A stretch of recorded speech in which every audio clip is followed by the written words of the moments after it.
Those nominees and appointees were at the Allen County Democratic headquarters on Decatur Road watching some of those results come in.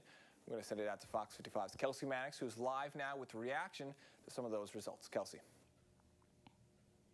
Yeah, Chris, things have just about wrapped up here at the Allen County Democrats headquarters. I'm actually here with the chair of the Allen County Democrats, Derek Kemp. Thank you so much for joining me today. So let's just start with probably the biggest race we're looking at right now. U.S. House of Representatives, Indiana District 3. We have Snyder going up against incumbent Jim Banks. How important is that race for the Democrats in Allen County and in Indiana? So it's a very important race.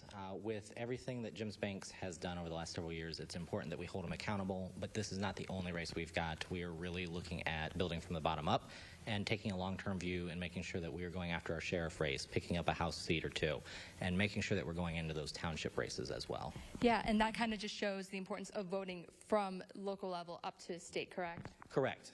Yeah.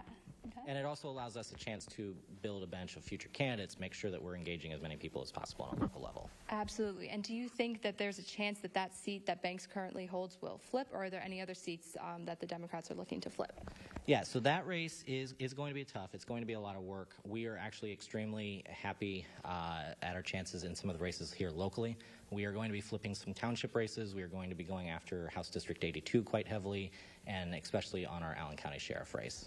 Gotcha. And so finally, the potential Supreme Court decision on Roe v. Wade, how does that underscore the importance of voting overall? Because I know you mentioned earlier a little bit of a low voter turnout today. Yeah, so with the leaked memo that happened last night, if that does hold, what we are going to see is a reversal of 50 years of precedence on an issue that 70-some% of Hoosiers and Americans support. And so it is going to be incredibly important that we talk to these voters and make sure that they understand if they don't vote, we're going to continue to get this kind of bad court rulings and bad legislation and bad appointments. So it is incredibly important to make sure you go out and vote so that you get what you actually believe in government. Of course. All right. Thank you so much for your time, Derek. We really appreciate that. And coming up in our next half hour, we'll hear more from Camp about voter turnout today. But for now, reporting live in Fort Wayne at the Allen County Democratic headquarters, I'm Kelsey Mannix, Fox 55 News.